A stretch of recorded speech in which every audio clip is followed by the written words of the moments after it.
அனைவரும் வாழ்க. பாடலும் சொற்களும் என்ற பகுதியில் இது பாகம் 4. இஞ்சியீடு பழகி மஞ்சச்செவ பழகி.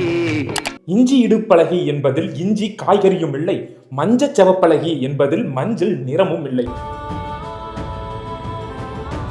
நாம் அனைவருமே இந்த பாடலை கேட்கும் பொழுது இஞ்சி இடுப்பழகி என்பதை இஞ்சி என்ற காய்கறியை வைத்துதானே எண்ணி பார்த்திருப்போம். ஆனால் உண்மையில் இஞ்சி என்பது இங்கே கவிஞர் இஞ்சுதல் என்ற பொருளைத்தான் கூறுகிறார். அதாவது வற்றுதல், சுருங்குதல் என்ற பொருள்தான் வரும். இன்றும் சிற்றூர்களில் பாகு நல்லா இஞ்சிற அளவுக்கு காய்ச்ச வேண்டும் என்று கூறிக்கொள்வார். பெண்ணின் இடுப்பு அளவில் குறைந்து வடிவான நிலைக்கு வருவதைத்தான் இங்கே கவிஞர் குறிப்பிடுகிறார்.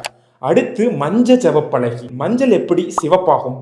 அதனால் கவிஞர் இங்கே மஞ்சள் என்பதை மஞ்சம் என்ற சொல்லைத்தான் பயன்படுத்துகிறார். இந்த காட்சியில் நாயகனும் நாயகியும் மஞ்சத்தில் தான் உட்கார்ந்திருப்பார்கள், அதாவது கட்டிலில் உட்கார்ந்திருப்பார்கள். அதில் அந்த நாயகி வெட்கப்படுவது கன்னம் சிவக்கும் தானே, அதைத்தான் இங்கே மஞ்ச செவப்பழகி என்று கூறுகிறார். எவ்வளவு அழகாக ஒப்பிட்டு இருக்கிறார் அல்லவா? இந்த பொருளை நீங்கள் கலிநயமாக உணர்ந்தீர்கள் என்றால் இதை உங்கள் நட்பு வட்டத்தில் அனைவருக்கும் பகிருங்கள். அனைவரும் இதை தெரிந்து கொண்டு இந்த பாடலை கேட்கட்டும். அதுவரை என்ற வரையல்ல, இயங்கும் வரை இறக்கும் வரை தமிழில் பேசுவோம், எழுதுவோம். குறைந்த விழுக்காடு தமிழியலை தெரிந்தாவது வைத்துக் கொள்வோம்.